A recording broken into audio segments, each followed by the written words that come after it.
রসুল পাক সাল্লাল্লাহু আলাইহি ওয়াসাল্লাম একদিন সাহাবাদেরকে জিজ্ঞেস করছেন, হাসরের ময়দানে সবচেয়ে গরিব কে হবে জানো? সাহাবায়ে কেরাম বললেন, ইয়া রাসূলুল্লাহ, আমাদের তো জানা নাই, আল্লাহ এবং রসুলই ভালো জানে। তখন নবী বললেন, হে আমার সাহাবারা শুনো,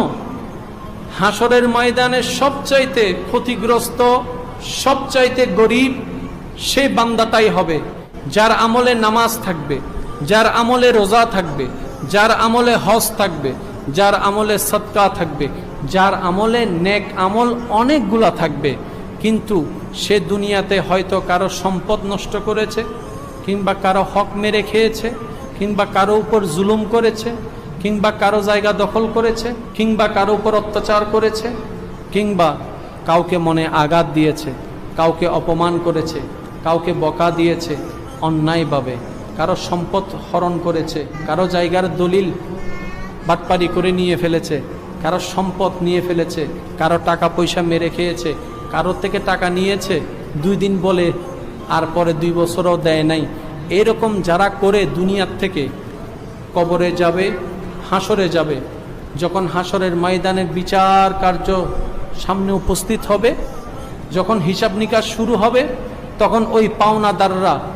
আল্লাহর দরবারে এসে নালিশ জানাবে, আল্লাহ সে দুনিয়াতে আমার জায়গা দখল করে নিয়েছে ক্ষমতার বলে,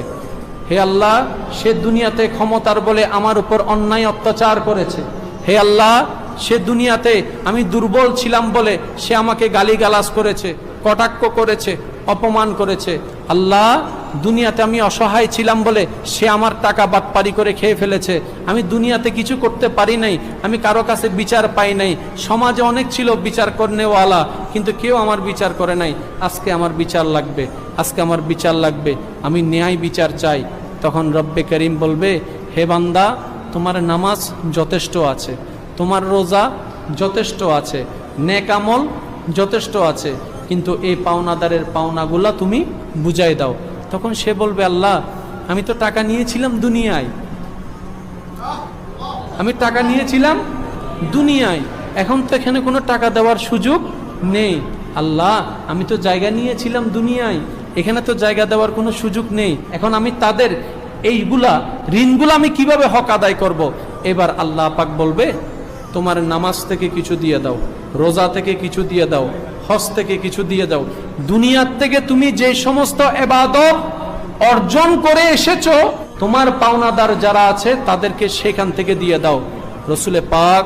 সাল্লাল্লাহু আলাইহি ওয়াসাল্লাম বলছেন, হে আমার উম্মতেরা শুনো, সে বান্দা